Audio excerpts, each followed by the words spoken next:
All right. How to study the Bible. We continue with only a few weeks left. And as always, with reference to this work called Grasping God's Word as our primary source. And we are at the point where we have covered a great deal. We've covered how to read, particularly how to do careful reading and investigation of the text, which is the foundation of our ability to study. And we've focused on context. We've spent time over the past couple of weeks focused on historical context and literary context both.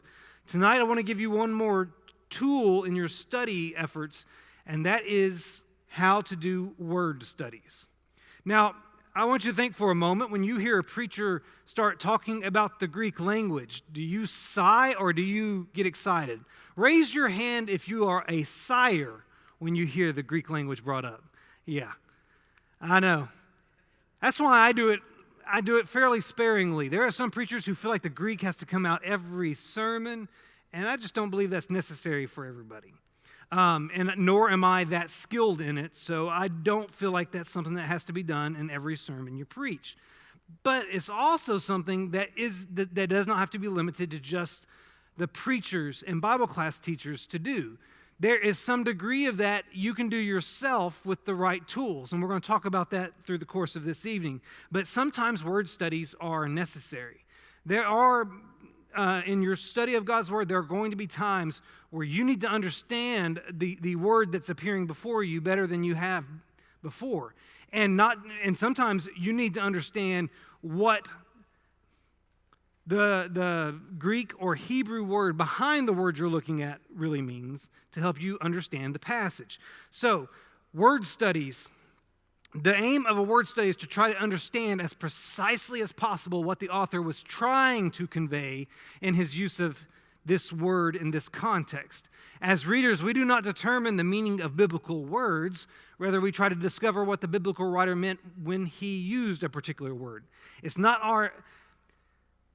We're working through translation. We need to understand what is meant by the original context of a word, not what we want to read into it. So, word studies will be necessary from time to time. And what I want to do now is work with you on some fallacies about word studies, or some wrong ways to go about studying words in Scripture. One such fallacy is called the English-only fallacy. The English-only fallacy occurs when you base your word study on the English word rather than the underlying Greek or Hebrew word, and as a result, you draw unreliable or misleading conclusions. Now, the Bible was not originally written in English. We have talked about that. So it's translated into English from the original biblical languages, and this can complicate word studies for students who do not know the original languages. See, there's two ways in which this can create a problem for you. Number one, a word in Hebrew or Greek is often translated into English by a number of different English words. You can take a word in Greek, and it can have multiple words in English that it connects to, that it can translate into. Man, it really happens when you get into Greek prepositions. You can have about 20 different English prepositions that can come from that one Greek preposition. And that's not necessarily something you're going to know if you're not memorizing Greek or Greek words. But the reality is when you're dealing in any translated language, whether you're going from English to another language or from another language into English, it doesn't matter which language it is, words aren't going to match exactly. There are going to be meanings behind Greek and Hebrew words that are more multifaceted than the English. So, here's an example of a Greek word. The Greek word paraklesis is translated in NIV, because that's what the text this book uses, with the following English words: comfort, encouragement, appeal, be encouraged, consolation, encourage, encouraging message, exhortation, greatly encouraged, preaching urgently. Now you can see that the idea of encouragement encompasses a lot of those words. But the idea of comfort and exhortation in English can be two very different things. So there is a broader range of meaning behind this one Greek word than just encouragement, and there's a broader range of meaning than one word in English can convey. And so you need to understand that just because a word gets translated into English from the Greek, that doesn't mean that's the only way that word can be translated. Context will give you the clue as to how to translate it or what to translate it. But we need to understand that we can't base our word study just on English, because the word underlying that English term in the Greek or the Hebrew could have multiple meanings. We'll talk more about that in a minute. Now, the other thing you need to know when it comes to this fallacy, or the other problem that can happen, is that different words in Hebrew or Greek can be translated into English using the same English word. Now, there can be two different Greek words that mean the same thing as one English word. So this is the reverse of the previous one. And to give you an example of that, the NIV translates these different Greek words. There's 6 different words on the screen there. All of them can be translated comfort. 6 different words that can be translated comfort. The one that you probably are familiar with and may not even be thinking about is the word love. In English, we have the word love. You can go over into Greek and you can have 4 or 5 different terms that mean love. So we have this situation where there can be more Greek words than, you can have a bunch of Greek words that mean one English word, or you can have a bunch of English words that mean one Greek word. So you don't have a 1-for-1 ratio when it comes to translating. That's the idea. And so you don't need to just buy into this mindset that if I can understand the English word that appears in my English Bible, then that's good enough, because that's not. That would be an English-only fallacy. Another issue is the root fallacy. Some people believe that if they can just figure out what the root of the Greek word or the Hebrew word meant, then they'll know what they'll know how to translate the word, or they'll understand the word just by doing an etymological background on it. But as this statement says, one of the more common fallacies is the notion that the real meaning of a word is found in its original root, in the etymology of the word. It is true that a word's individual parts may accurately portray its given meaning, but only if the context supports such a meaning. So give context priority over etymology. That's a theme throughout everything we're going to say about word studies here, is that context is what's most important. Here's an example. Using the English. What's a butterfly? What's the root of the term butterfly? Is a butterfly actually a fly that lost control and crash landed into butter? If you were to go search for the etymological root of butterfly, and you said, okay, I've got butter and I've got fly, so this must be flying butter or a fly that has landed in butter. That's not going to get you anywhere. A pineapple. Certainly that has to be a kind of apple that grew on a pine tree, right? See, if you just are taking the two words that are combined to make this one and try to say, okay, I know what an apple is, I know what a pine is, so they must go together to form a tree that produces this fruit, that's not how it works. In Greek, the same thing happens. You're going to have words that are built off of 2 different words made into one new word, and the thing that we like to do is just to parse out the 2 original words and say, that gives me my meaning. But it doesn't always work that way. What's a sawhorse? Is it a horse that was sawn in 2? Is it a horse that you laid eyes on? No. You see, you can't always just go for the root words that make up a word. You've got to do a little bit more investigation than that. Here's a Greek example. You have this word gnosko, which means to know or understand or recognize. But then there's another term, anagnosko, which means to read or read aloud. They're not exactly the same. You can't just break up the anagnosko into its 2 parts and get the words you want. Just because a root word exists inside of a word does not mean that that root word is the basis of the word. So you got to be careful there.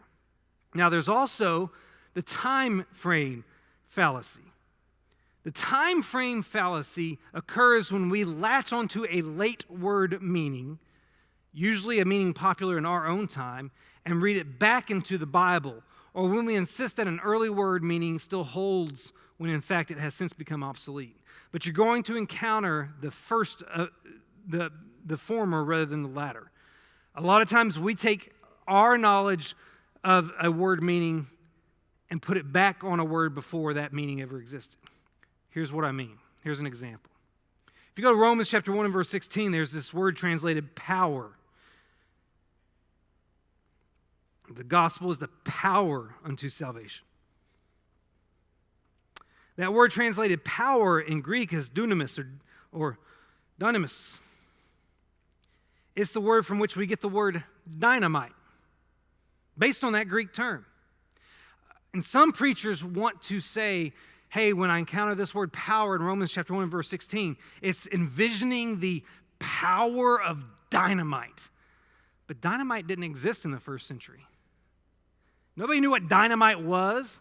Paul didn't know what dynamite was when he wrote this verse. And so to read it in the context of dynamite is to put a meaning on it that did not exist at the time. The word dynamite descended from the same word that appears here, but is not the meaning of that word. So you can't project backwards onto the text something that is new today. So you have to be careful about this time frame fallacy of giving meaning to a word based on knowledge that exists today, because if that knowledge didn't exist then, you have a problem. All right, another issue, the overload fallacy. This occurs when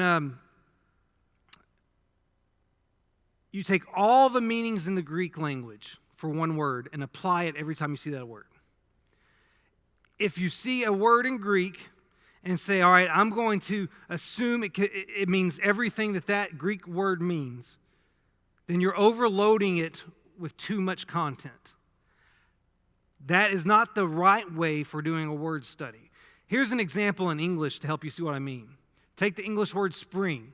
That can refer to a season, a metal coil, an act of jumping, or a source of water. Now, when you see the word spring in a sentence, you don't assume it means all four of those things.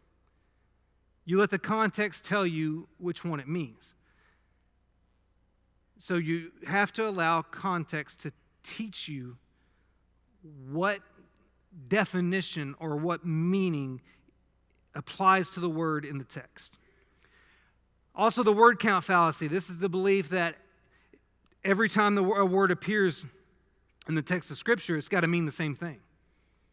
If you came across 7 instances of that word meaning this, and you come across an 8th instance, you might feel like you should just go ahead and assume it means the same thing as those previous 7 instances, which is kind of the example that I give.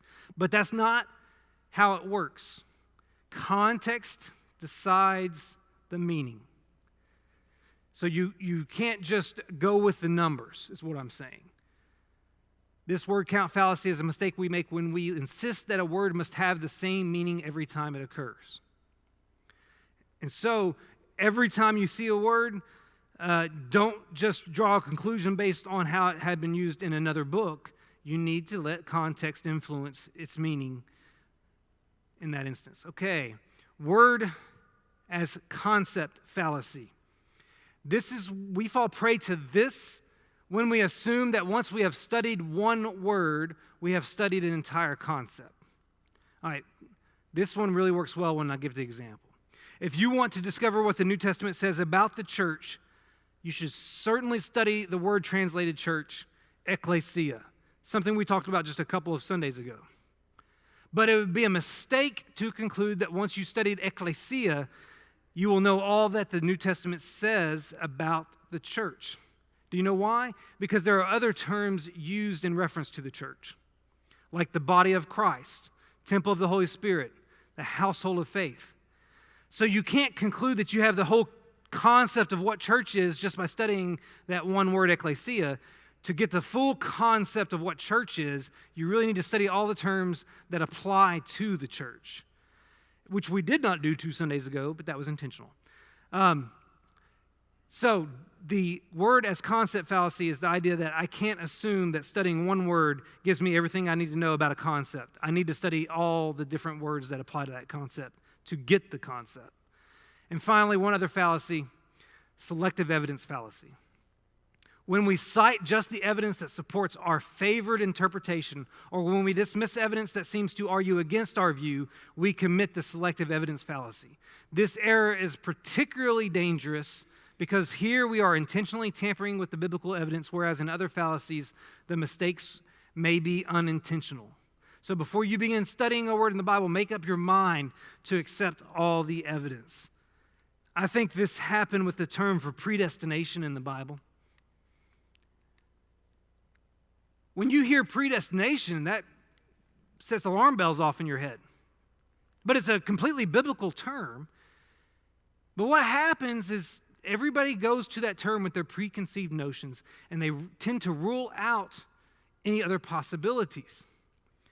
But it's a biblical term, and if you study it without any, without buying into this fallacy, you'll get a good idea of what it really means. And what it really means is that the church has been chosen by God, and if you're in the church, you're predestined for heaven. As an individual, you are not. As a collective body, the Lord's church is predestined. Anyway, that's for another day. So we have these fallacies, and you're not going to remember those. That's fine. I share them with you to show you that we have to be careful when we do a word study because there are errors we can make that fall in line with these fallacies. So, let's talk now about how to go about doing a word study. The first thing you need to know about doing a word study is you've got to choose which words you're going to study very carefully. You don't need to study every word. Most biblical passages are filled with words whose meanings are clear and plain to the average reader. If you try to do a word study on every word, you would get hardly anywhere. My grandfather, love him dearly, he loved teaching Bible class. But the way he taught Bible classes is he would go in depth, deep dive on every word in the text. And so he could be studying the short little book of Philemon, and it might take him 4 quarters to get through that thing because he has to look at every little word and reference every verse in the Bible that uses that word, even down to the prepositions. I could not sit in one of his classes. He was my grandfather, and I refused to attend one of his classes because I was aging too fast before we got through a verse. You don't have to study deep dive on every single word. It's pretty easy to pick out the words that demand the in-depth study, the words that you need to spend time on.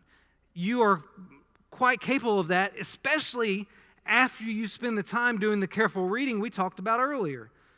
So choosing your words is the most important thing, the first step when it comes to doing a word study. And here's some guidelines for choosing which words to study. Look for words that are important or crucial to the passage. Find words on which the passage hinges. Look for words that are repeated. We've already done that in our careful reading process. Words that are repeated are obviously being emphasized in some capacity. Look for figures of speech. That was another thing in our careful reading. When you come across figures of speech, you want to note them so that you can go back, study the figure of speech so you can understand it. Also look for words that are unclear, puzzling, or difficult. Words that confuse you. Maybe not because you don't understand the English word, but because you don't understand how it's being used. Look for words that are unclear, puzzling, or difficult.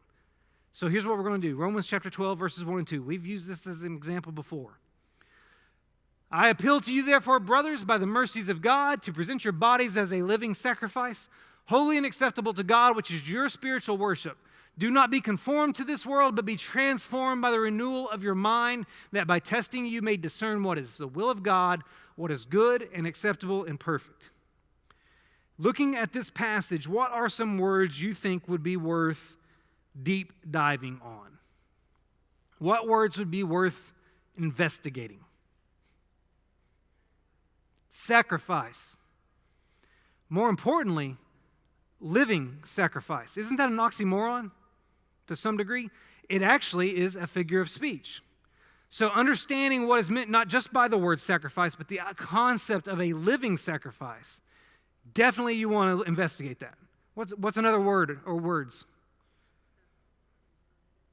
Acceptable does get repeated twice here. That one definitely wouldn't hurt. Even though we know what acceptable means in English, it wouldn't hurt to look into that one either. And then perfect. What is meant by perfection? Any others? Transformed. When I hear transformed, okay, I'm a 1980s kid, I automatically think about the Transformers. So there's got to be more to this word than Transformers, you know. What else? Renewal, that's a great word. Any others? What was that? Discern? Conform? I'm about to flash up on the screen what the authors of the book suggested, and it'll give the reasons why they suggest it. Most of what you said falls in that category. Here's what they pointed out. They focused on key verbs, key nouns, figures of speech, and anything that was either difficult or confusing. They referred to the spiritual worship, which is your spiritual worship. They saw that as difficult. What does spiritual worship mean? And it's even compounded by the fact if you pick this out in another translation, you have different terminology used in that particular part of the verse too. That's another way to find words that you need to deep dive on. Comparing translations and seeing where the translations differ on significant words is another good way to go about that. But they focused on key verbs, key nouns, figures of speech, and difficult or confusing terminology.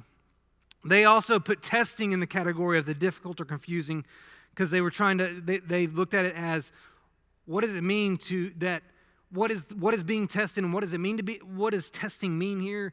They looked at that as something that could be confusing to the English eye in particular. Here's another verse. Let's look at this one, the Great Commission, Matthew chapter 28, verses 18 through 20. And Jesus came and said to them, all authority in heaven and on earth has been given to me. Go therefore and make disciples of all nations, baptizing them in the name of the Father and of the Son and of the Holy Spirit, teaching them to observe all that I have commanded you, and behold, I am with you always to the end of the age. What are some words that you think would be worth investigating? Authority. Now, that would be a key noun in this passage. What is he mean by authority? What else? Observe. What does observe mean in this context? And I think paired with that, commanded. They can go kind of hand in hand in an investigation. What does he mean by that? What all does that include? What's some other words?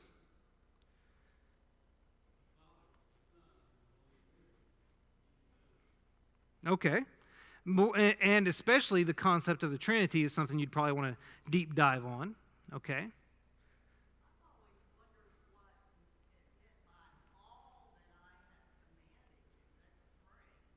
Yeah. That would be, so that's not as much a word study, and really what I just alluded to with the Trinity is not as much a word study as it is a concept study. But that would be not as much a word study as it is, but trying to figure out what does all refer to. When you do your careful reading, that would be something to circle all, and then try to figure out what all includes. That's a great observation, though. What else? Baptizing. You notice that's the easy one for us to skip because we put such great emphasis on baptizing. But in a study, even if it's something that's familiar to you, it still demands your attention. And understanding what baptizing means here is worth the deep dive. Do you realize do you realize the word baptize, baptism, all that? That is a transliteration, not a translation. It's worth investigating that kind of thing. All right, what else? And baptizing would fall in the category of a key verb here. What about these? So authority they mentioned as a key noun, as well as nations. And then key verbs, the idea of making disciples, baptizing, teaching, observe. They even marked end of the age. What is meant by the phrase end of the age? Do you know what the end of the age is? And in fairness, I'm about to give you some tools to help in this process in just a moment that will help you see that stuff like end of the age, that phrase could just be one word in Greek, and so it's a word study. But we'll get that in a minute. Just trying to get you, these are not the words you have to study. These are just suggestions made by the authors, and you all have made some great suggestions too of things that they didn't mention. I would throw on here studying you got make disciples, which is a compound verb type thing, but I'd want to know more about the word disciples too, for the record. So the first step here is to choose which words need to be studied. The second step, or no, continuing, but the second step is to determine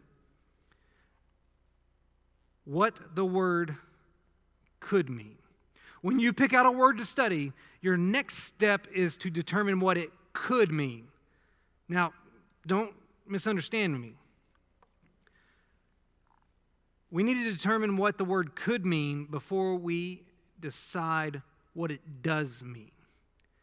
Because most words can mean several different things, but will usually carry only one of those meanings in a particular context. So this step is to figure out all the possibilities before we narrow in by using context to the one possibility or the most likely possibility. By clarifying what a word could mean, we will not confuse the various meanings of a word when interpreting a particular passage of Scripture. So the second step in the process, after we choose a word to focus on, find out what it could mean. Now, here's an example using the terminology of spring again.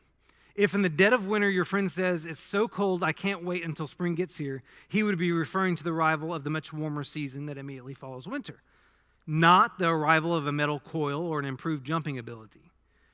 But before you can determine what the word does mean, you need to know the possibilities, particularly when you're dealing with a language that is not your primary language. And so, knowing the possibilities of what the word spring means then allows you to go through the mental process of eliminating the ones that don't make sense in context. And you do that naturally in your native language. But when you're dealing with a language that's not native to you, you've got to work through some of that. So you need to be able to recognize what the possibilities are for that word to mean. To determine what a word could mean, create a range of meaning or a semantic range list. That terminology of semantic range you'll see a few times. You're going to make a list of the possible meanings. A word's range of meaning, or semantic range, is a list of all the possible meanings of the word, a list of what the word could mean. And some meanings may be very closely related, but you're going to have multiple meanings typically. It's kind of like creating a dictionary for that one word. A dictionary entry for that one word. Once we see all the possible meanings of a word, we will be in a better position to decide what the word actually does mean in a specific context. Now, here's what you need to understand. We're not actually focused on the English translation of the word. We're focused on the Greek or the Hebrew. But to kind of give you an example here, we're going to work from English for a moment. Just take the word hand in English. And this is a compilation of various ways in which the word hand could be used in English. There's what? 1, 2, 3, 4. I can't count the bullets. I'm trying to count on the bullets. And 1, 2, 3, 4.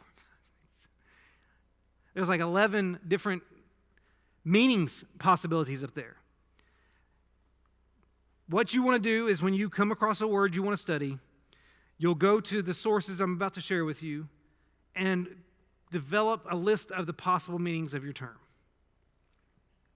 Much like we have just done here with an English word. But you're going to do it with Greek and you're going to do it with Hebrew because that's the focus. Now,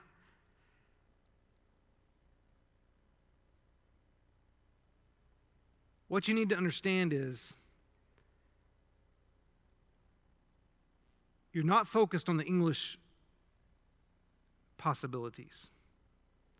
You're not taking the word as it appears in your translation in English and breaking down its possibilities. You're doing it with the Hebrew and Greek, because then you're going to find how it connects. Now, look in Matthew chapter 25 in the parable of the talents.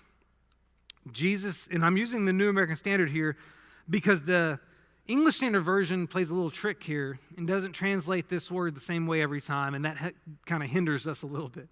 Matthew chapter 25, you have this word translated entrusted 3 different times, which I've highlighted in 3 different verses here in the parable. And this word, translated entrusted, if you looked up entrusted in an English dictionary, you're going to find definitions like these: to confer a trust on, to deliver something in trust to commit to another with confidence. That's the English definitions associated with entrust. If you take the Greek word paradidomai and looked it up, you're going to find more options, 5 different options. To hand over something to someone, to deliver someone into the control of someone else, to betray, to commend or commit, to pass on traditional instruction, to grant someone the opportunity to do something, to allow or to permit. Now, the point there is, when you look at the English, you have much more narrow definitions than you do when you're looking at the Greek. And what you have is an overlap with the first one in each of these. That's translation there. That's how you achieve translation, is finding that overlap. I want to move ahead. I'm trying to skip a lot because I'm running low on time and I need to get to something else. So this was another example. Always keep in mind that the original language word, the Greek or the Hebrew, and the translation word, which is English, are different words with different ranges of meaning that overlap to some degree. The overlap is what makes translation possible. Your task is to locate the point of overlap. In order to create a semantic range list, there's some tools you can use. You can consult a Greek-English lexicon and a Bible concordance. A Greek-English lexicon is a specialized dictionary providing English definitions for Greek terms. A concordance is a listing of all the words used in a book, often with a summary of how those words are translated into English. How many of you own a concordance? It's a fairly popular resource to have, and there are tons of them available. You can get them specialized into the translation you use. But concordances are fairly popular. How many of you own a Greek-English lexicon? Not as many, because they can be challenging at times. But there are some of you have them, but they are very useful. Now, the point of this class is not to get you to go out and buy these sources, but if you want to snap a picture, there's a list of some well-documented lexicons for Old Testament study. And I'm about to flash up New Testament as well if you want that information. But I'm about to show you how to do it online with something that's free. So there's Old Testament resources if you want them. There's New Testament if you want those. And if I didn't give you enough time, feel free to catch me after class. But I wanted to give these out there because I'm also going to be giving some other resources later. But if you want to do a word study and you don't have a concordance and you don't have a lexicon, I'm going to show you a couple of websites to go to. The first one is this, www.stepbible.org. I was unfamiliar with this one until I obtained this book, and this is the one they recommend. This one has some limitations, which we'll talk about in a minute, but it's very easy to use. Stepbible.org. You go to this website. First thing you do is you select your verse up there in the top left corner of the screen. You just type. You start typing or you click on that little verse box, and it's going to take you to a screen where now you select your verse. Simple enough. You're smart enough to do that. It will then take you to your passage. Using the example from the book, we're using Philippians chapter 3 and verse 12 as our reference point. So it's taking me to Philippians chapter 3, and the word they want us to look at is the one that's translated as press on, which I've circled on the screen right there. I know you probably can't read it from your distance, but the word press on is the word we want to investigate.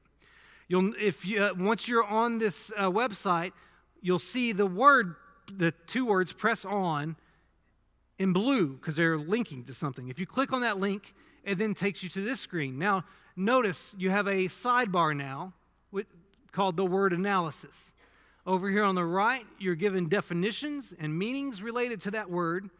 You even have it at the top of the screen. And what's interesting on this particular website is other appearances of that word and related words get highlighted in that chapter in blue. So you can see press on gets used twice in this chapter 3, verses 12 and 14. And it's a word that is connected to the word translated persecuted. So the persecuted got highlighted back up in verse 6, just to kind of give you an overview of how that word appears throughout that chapter. It's just a quick and easy resource to get to some word meanings. That's the only reason I've done this. I'm showing you this. And if you look on the word analysis side of the screen, it will say this word occurs about 122 times. If you click on the 122 times, it will pull up a screen showing you every usage of that word in the New Testament. And so this is what a concordance does. So this website has a lexicon capacity to it, and then it has a concordance capacity to it. So you can get definitions of the Greek term. You can also get where and how it's used in that translation. You can do this in the Hebrew as well. I'm just using the example of Greek. So you can do the Old Testament just as easily. Now, you can also change the translation. My screen is not working. It's cutting it off a little bit. But you can change the translation. This was built for the ESV, but it's not solely useful for the ESV. You can use other translations. One of the neat things about this website is you can go in here and select which translations you want to appear on your screen. And for the example purposes, I chose the New American Standard, the NIV, and ESV, which you cannot see them listed because it's cutting off on that left side of the screen. But it shows all three verses. You can see at the top we have chapter 3, verse 21, chapter 3, chapter 3, verse 1, chapter 3, verse 2, chapter 3, verse 3, and so on. And it's showing all three translations right one above each other.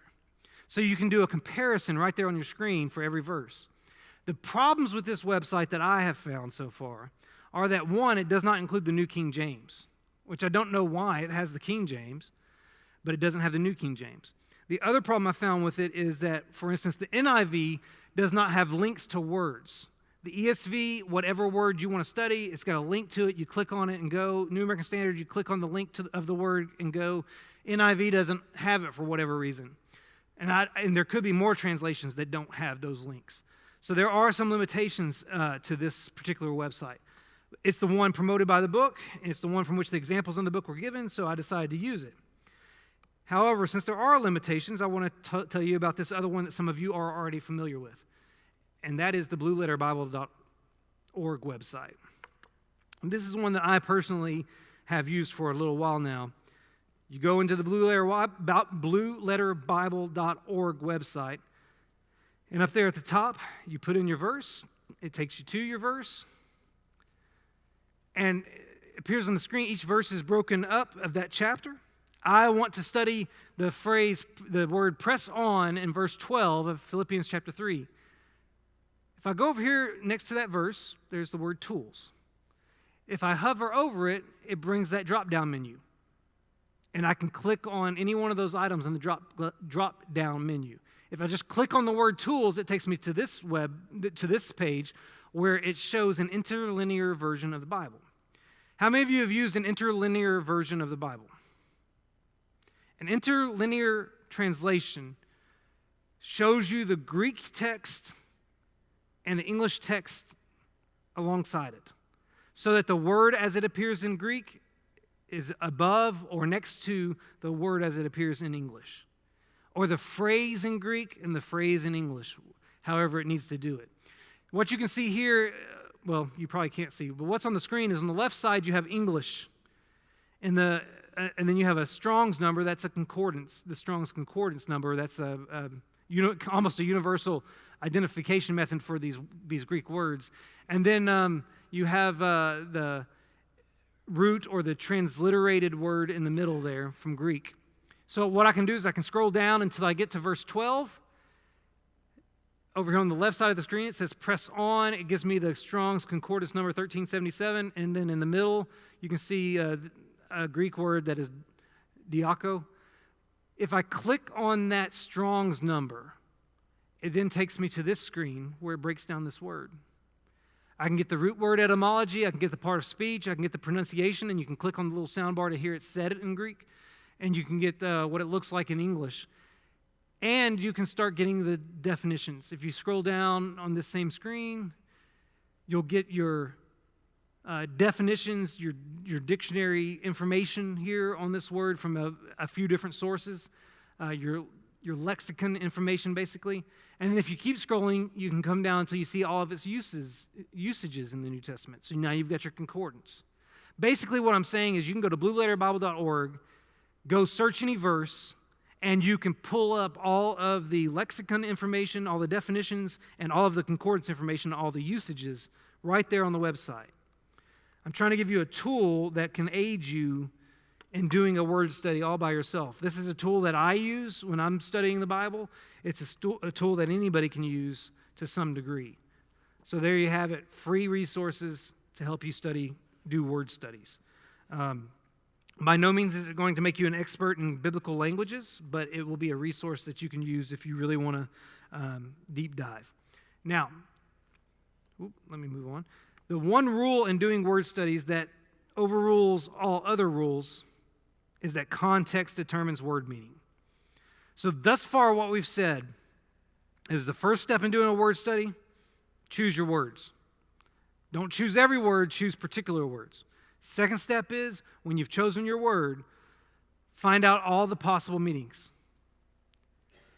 Do a word search study as I showed you on Blue Letter Bible or on stepbible.org and do an investigation into all the possible meanings of that word based on what the definitions are and what the usages in the New Testament are. And then you'll be ready to start trying to figure out what the word means in that specific context. Up to that point, you're focused on trying to figure out what it could mean. Now you're figuring out what it does mean in this particular context. Remember, context determines word meaning. If you take any word out of context, you cannot really tell what it means. One of the most reliable ways to let the context guide your decision is through a concept known as the circles of context. I did a diagram similar to this last week. Here's one that's a little bit more specific. You've got these different rings, these different layers of context. Notice the center one that is supposed to be pink. Man, those colors really do not work on this screen. The pink one in the middle is the actual word you're studying. And then the purple circle around it is the immediate context, the verse it's in, the sentence it's in, the specific passage it's associated with, that sort of thing. And then the next layer, which is supposed to be orange, is the same book. Where does that word appear in that same book that you're reading? The next layer of context would be anything written by the same author. So let's say we're studying Philippians chapter 3 and verse 12. It's written by Paul. This layer, which is supposed to be yellow, the same author but different book layer, is I'm looking at how Paul used it elsewhere in his writings. Because an author can help, an author's writing in a different part of the Bible, or in a different book of the Bible, I should say, can have some level of impact on your understanding of a word in the book you're currently reading, because it's the same author. And we have a tendency to use words in similar ways.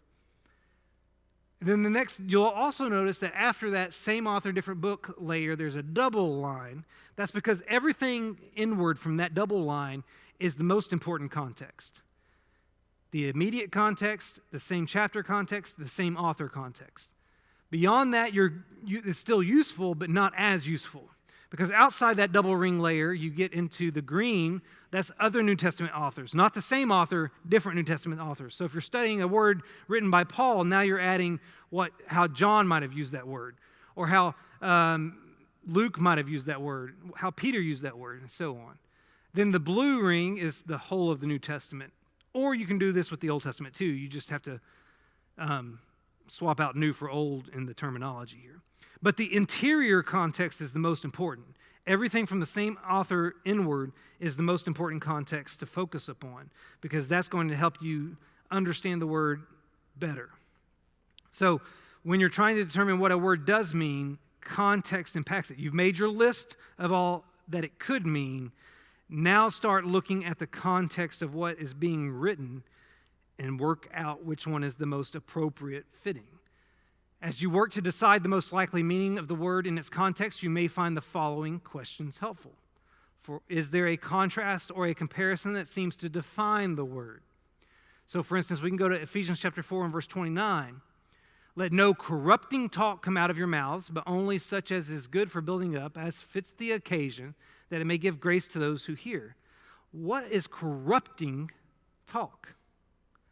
Well, based on context, you have this contrast between corrupting talk and words that build up. But let no corrupting talk come out of your mouth, but only such as is good for building up. So if building up is on the contrast side, then corrupting talk must be on the opposite end of that spectrum, anything that brings down. So this isn't just limited to profanity, it's anything that damages relationships. So that helps you get some context for what corrupting means, just because there's a contrast that appears in the verse. Another question to ask, does the subject matter or topic of the passage dictate a word meaning? So this is a very interesting one. Genesis chapter 39 and verse 14 and 15. This is when Joseph flees from Potiphar's wife, and she is reporting or she calls out for people to come into the room after he's left. She called to the men of her household and said to them, "See, he has brought among us a Hebrew to laugh at us. He came into me to lie with me, and I cried out with a loud voice. And as soon as he heard that I lifted up my voice and cried out, he left his garment beside me and fled and got out of the house." He laughed. He came in to laugh? Has that ever laugh? She's bothered that he came to laugh? All right, so you do a little word study on that. Most of the time in the Old Testament, the word that's translated laugh here means to laugh or to mock or to play or even to make sport of. But its usage here, as well as in a couple of other locations, suggests something sexual. She's accusing him not of mocking her, but of something sexual. And if you go look at Exodus chapter 32 and verse 6, Abimelech notices out his window Isaac down there with Rebekah, and he's laughing with Rebekah, and then drew the conclusion that that's his wife. I've never looked at a couple and saw them laughing and thought, they must be husband and wife. There's obviously some context there that gives an indication of that kind of relationship that only can be had in a marriage. Also in Exodus, that was actually Genesis 26:8, not Exodus. But Exodus 32:6, that's the Mount Sinai incident when the people asked Aaron to make them a new god. Then he made the golden calf, and it tells us that the people sat down to eat and drink and rose up to play. The word play is actually the same word translated laugh here. And the idea isn't that they got up to make a mockery. It seems to hint at some sort of illicit sexual activity going on at the base of Mount Sinai among these people. It adds to the sin that they commit there in the worship of the golden calf. So anyway, you have context in other verses that help give you a meaning that is not as obvious when you look up definitions. But this is an example of how context will help you determine a meaning if you spend enough time investigating and especially looking at the other verses that use the word. Now, another question you can ask is, does the author's usage of the same word elsewhere in a similar context help you decide which meaning best fits the word? John chapter 3 and verse 16, "For God so loved the world that he gave his only son." So it might be helpful to understand what the word world is a reference to. Now, you know the answer to this, but if you're studying this for the first time and you want to deep dive on the word world, it helps to look at how John uses it. And John actually uses the word, we have 5 different texts written by John, and he uses the word world in a variety of ways, but one of the primary ways that he uses it is in reference to human beings who have sinned against God. And so when you look at context here and you look at how John has used that terminology in other areas, it fits. When John writes that Jesus said, or when John writes this, about the world, he's not referring to creation. He's not talking about the planet Earth. He's talking about the people that comprise the world.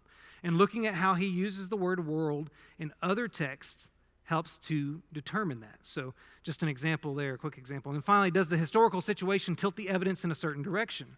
Here's an interesting one in Philippians chapter 1 and verse 27. Only let your manner of life be worthy of the gospel of Christ, so that whether I come and see you or am absent, I may hear of you that you are standing firm in one spirit, with one mind, striving side by side in the faith of the gospel.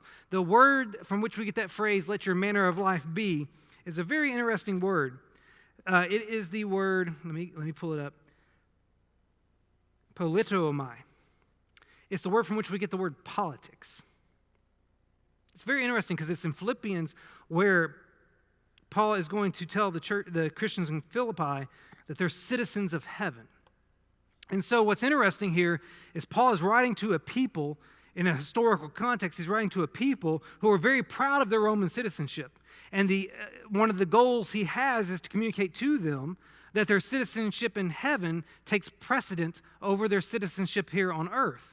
And this idea of let your manner of life be, it comes from a word that refers to, do I have that? No, I have it in my notes. It comes from a word that means to be a citizen or to conduct oneself as a citizen. And so he's calling on them to be citizens of the gospel. But when you understand that background of the word, it helps you determine how to translate it. So even the historical factors can play. Where? Oh, there we are. I'm at the end of the slide. So this was a lot, and this was not necessarily an easy listen as far as a study, nor was it an easy one to teach. But word studies can be beneficial in your investigation of the Bible and sometimes are necessary. Just remember, when you want to study a word, first start by choosing words wisely. Second, figure out what the word could mean. And then third, use context to figure out what the word does mean in the text. That's the objective of a word study. We will pick up next week. We've only got two Wednesdays left in this quarter of how to study the Bible, and we're going to focus, hopefully, on how to apply it next week. Thank you all for your attention and participation, and I hope you have a blessed week.